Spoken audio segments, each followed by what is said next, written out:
Muy buenos días, mis amados hermanos. Por la gracia de nuestro buen Dios, estamos iniciando esta semana. Quiero invitarles a orar a nuestro Padre Celestial. Padre bueno, en esta hora damos gracias por el privilegio de continuar con nuestra existencia, nuestro peregrinar en esta tierra. Y solo rogamos que su Espíritu Divino siempre nos acompañe en el diario vivir, nos instruya, nos recuerde, nos exhorte o nos convenza de pecado, de tal manera que en todo tiempo la asistencia de su Divino Espíritu, el Maestro que nos ha enviado en este tiempo, pueda ayudarnos, Padre, para vivir conforme a su santa palabra en la santidad requerida de su santo nombre. Ruego bendición para toda su iglesia donde quiera que se encuentre, para todos aquellos que invocan su nombre, para todos aquellos que con corazón sincero buscan, Señor, escudriñar y encontrar esa dirección para sus vidas. Que no nos falte, Señor, la palabra, que no nos falte esa voz que habla en nuestros corazones de su Espíritu Divino. Ruego también que su fortaleza y compañía sea con todos nuestros hermanos, los enfermos, necesitados, y mucho más en estos tiempos que se ha complicado, Señor, como un rebrote el contagio de este virus. Hemos tenido noticias de muchos hermanos que se han contagiado. Suplicamos su misericordia sobre cada uno de ellos, sobre sus familias. Afiáncelos y afírmelos en este tiempo, Señor, en los cuales están pasando estas pruebas su pueblo. También por nuestros hermanos del sureste, Chiapas, Tabasco y en todo lugar donde hay alguna afectación, como lo que ha pasado con este río que se ha desbordado, inundado tantas casas. Gracia y paz de su Espíritu sobre ellos, y su gran amor, Señor, se manifieste también en providencia para sustento de sus vidas. Así como también rogamos por nuestros hermanos que laboran en los hospitales. Guárdelos, cuídelos, presérvelos, Señor. En estos tiempos queremos iniciar esta semana dejando en sus benditas manos nuestras vidas y el camino diario de nuestra familia y de toda su santa iglesia. Pues lo rogamos, Señor, en el nombre de su Hijo amado, nuestro Señor y Salvador Jesucristo. Amén. Mis amados hermanos, hoy iniciamos un nuevo estudio. Quisiera pedirles que puedan leer la Epístola Universal de San Judas Apóstol. Son 25 versículos, muy corta esta carta, pero con una riqueza teológica y sobre todo con un mensaje muy pastoral. El autor de esta breve carta de Judas no era por naturaleza un polemista, alguien que le gustara estar debatiendo, refutando. Él quería aplicar toda su atención a escribir sobre la salvación común, como nos dice el verso 3. A él le interesaba la meditación, la condensación de los conocimientos religiosos en pequeñas unidades que resultaran gratas o estimulantes a sus lectores. No es casual que en su carta todo esté ordenado en triadas. Vemos allí los bienes de la salvación son misericordia, paz y caridad, en el verso 2. Luego, los grandes valores religiosos del cristiano son la oración en el Espíritu Santo, la perseverancia en el amor de Dios, la misericordia de nuestro Señor Jesucristo, en los dos versos 20 y siguientes. Se concibe también la eternidad como un pasado, presente y futuro infinitos, en el verso 25. El Dios uno es trino, verso 20. En la generación del desierto, la caída de los ángeles y la destrucción de Sodoma y Gomorra se dan juicios amonestadores de condenación, versículos 5 al 7. Caín, Balán y Coré son figuras bíblicas de falsos maestros, versículo 11. Así, en esta breve carta de San Judas vamos a encontrar el desarrollo de lecciones y amonestaciones, exhortaciones a la Iglesia de Cristo en secciones de 3, en lo que se llama triadas también, para comprender los temas que se van a desarrollar con personajes o ejemplos o sucesos de 3 en 3. El apóstol San Judas, con su amor y su alegría por el sagrado patrimonio de la fe, se encontró frente a los maestros del error. Aquí, de nueva cuenta, va a concordar con la segunda carta del apóstol San Pedro y la primera carta acerca de ese ataque que estaba viviendo la iglesia por parte de los gnósticos. En la primera carta de Pedro desarrollamos un poco ya el tema, explicamos qué es el movimiento gnóstico. Los últimos estudios sobre la gnosis muestran su fuerza fascinadora y su acción disolvente cuando puede desplegarse en el seno de la comunidad cristiana.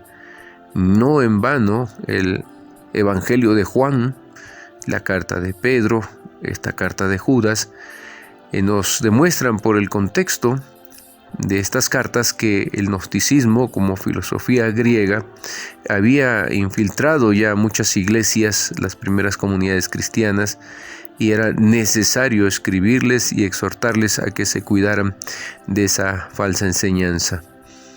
La carta de Judas resume el peligro en 3 frases notables: manchan la carne, desprecian la dignidad del Señor, insultan las glorias, como lo declara el verso 8. Lo santo ya no es considerado como tal. Las palabras de la profesión de fe recibida se desvirtúan, separando sutilmente las palabras. Versículo 19. Se usan mal algunas expresiones difíciles de la teología paulina.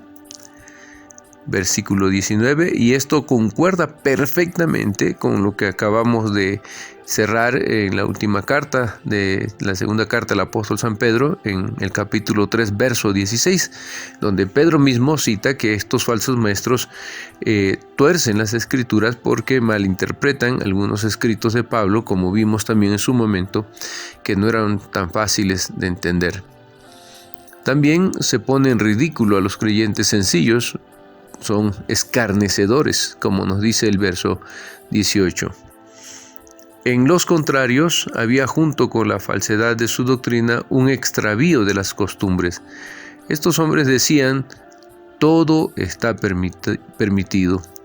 El pecado que se produce en la carne no toca al espíritu, antes bien ofrece ocasión para hacer aparecer la grandeza y el esplendor de la gracia de Dios. A estos mismos Pablo refutó en su carta a los Romanos, en el capítulo 6, verso 1, porque estos decían: pequemos, total que eso hace que aparezca la grandeza y el esplendor de la gracia de Dios. Pablo, cuando escribe a los Romanos, dice: ¿qué pues? ¿Pecaremos para que la gracia abunde? En ninguna manera, porque los que hemos muerto al pecado, ¿cómo pues viviremos aún en él? Esto, mis hermanos, nos hace ver que en un contexto generalizado, el gnosticismo estaba destruyendo la doctrina de la santidad, que es crucial. Una de las cosas más descuidadas en estos tiempos en la Iglesia de Cristo hoy, creo yo, es el tema de la santidad. Poco se habla de ella, poco se predica. Queremos cultos donde la gente se sienta a gusto, ¿verdad? Tenga esa catarsis de decir: qué rico, qué hermoso, estuve en la presencia de Dios, pero salen a una vida de dualismo, una vida donde no estamos siendo empapados con la Escritura, con la palabra santa de nuestro Dios. Entonces resulta importantísimo que en estos tiempos la Iglesia de Cristo retome el camino de la santidad. Nosotros vivimos en una sociedad posmoderna con valores como el hedonismo y lo estético. Ya la ética cristiana se ha dejado en segundo término. Entonces es importante que podamos considerar esto, por la razón de que la gente solo busca donde se sienta bien y lo que le guste. Ignoramos muchas veces que el tema en las Sagradas Escrituras no es un asunto de gusto del hombre, sino de ajustar su vida al Dios que le ha llamado, y en este caso a la santidad de este Dios. Estos hombres falsos maestros se separan rigurosamente Dios y el mundo, el espíritu y la materia, el alma y el cuerpo. No estamos hablando de algo dual, sino de dualismo. Es que aquellos que van al templo alaban a Dios, pero vuelven en la semana a sus vidas cotidianas y viven de manera ligera y descuidada. Ese dualismo de voy a la casa de Dios a adorar, y cuando ya están en su vida cotidiana olvidan que la adoración a Dios es todo lo que somos y hacemos, entonces han seguido este pensamiento dualista y por lo tanto también siguen el camino del gnosticismo. Estas herejías que atacaron a la iglesia primitiva están hoy también presentes disfrazadas con otros términos, pero siguen siendo tan antiguas como lo fue el gnosticismo en la iglesia primitiva. Todo esto que estoy explicando nos hace comprender el tono tan fuerte, tan violento, podríamos decir, con que Judas condena la conducta moral de los falsos maestros. Se les reprocha sobre todo su codicia y su lujuria. En su abandonarse a la libertad no se preocupan por la ley moral, llevan una vida desenfrenada e invierten el sentido de la vida nueva en Cristo. Esta postura se expone a la luz y se amenaza con el castigo de Dios para causar un santo temor en los creyentes y servir a la verdad. Cuando Judas escribe, está procurando hacer una advertencia solemne, seria y severa, de tal manera que los cristianos, por lo menos, sean llenos de un santo temor. No es un asunto de miedo, sino un santo temor en cuanto a la vida a la que fuimos llamados de santidad, porque, vuelvo a repetir, estas falsas enseñanzas estaban corrompiendo a la iglesia del primer siglo. La carta de Judas es uno de los primeros documentos de una serie de escritos polémicos que luchan contra la gnosis, no tanto como una confrontación y refutación, cuanto se nota en la carta que se repudia severamente. Es más una forma de rechazarla categóricamente para que ningún creyente pudiese dudar o pensar que hubiese algo de bueno en esta enseñanza. Probablemente con este método servía mejor a sus lectores para convencerlos. Esto solo se entiende plenamente si se tienen en cuenta los grandes males que amenazaban la existencia de las comunidades. Se trataba de todo. Sin embargo, el autor de la carta no era un hombre que buscase la polémica. Podemos leer estos 25 versículos, y encontraremos el carácter de Judas, el corazón de Judas. En él hay una preocupación pastoral sobre todas las cosas. No es un apologista que le gusta debatir teológicamente con los falsos maestros. Él dirige su carta al corazón de los lectores, al corazón de los creyentes, para volverlos al Señor, para advertirles de no caer en estos errores y peligros del gnosticismo. Esta carta no fue escrita para grandes teólogos, sino para cristianos sencillos que debían enfrentarse a los gnósticos. Amor pastoral encontramos en esta carta, en cada una de las instrucciones que se da a los fieles sobre la forma de tratar a los que están en el error.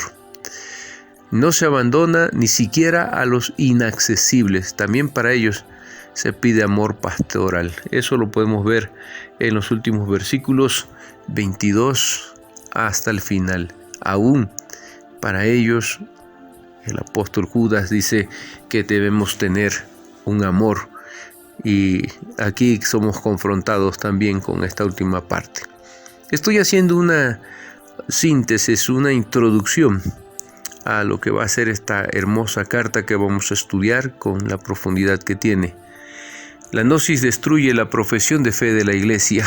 Quien quiera seguir siendo cristiano debe retener la verdad de la fe recibida, pues es como un patrimonio sagrado, intocable. que se nos ha entregado de una vez para siempre, al que no se puede quitar ni añadir nada. La carta de Judas reconoce el gran valor que tiene esta fe que hemos recibido como iglesia, que no es una filosofía ni una mitología, sino es la misma tradición que el Cristo histórico confió a sus apóstoles, son sus enseñanzas acerca del reino para que se conservase y se pudiese explicar fielmente. Así se condena todo cambio humano de la revelación dada por Dios a los hombres. El hombre no debe de ninguna manera buscar cambiar, tergiversar esta enseñanza. Más bien debe aceptar en obediencia lo que Dios ha dicho y hecho, y la forma en que lo ha dicho y hecho. Y solo quienes han renunciado a sí mismos pueden tomar esta decisión, sujetar todo su corazón a esta verdad y voluntad revelada tal y como Dios la dio. Mis hermanos amados, con esta introducción, espero que despierte inquietud en sus corazones y se preparen. Lea usted estos 25 versículos y estaremos iniciando la meditación exegética. Estaremos estudiando versículo por versículo lo que el Señor nos revela a través de esta carta. El Señor les bendiga en gran manera. Si el Señor lo permite, mañana continuamos con nuestras reflexiones.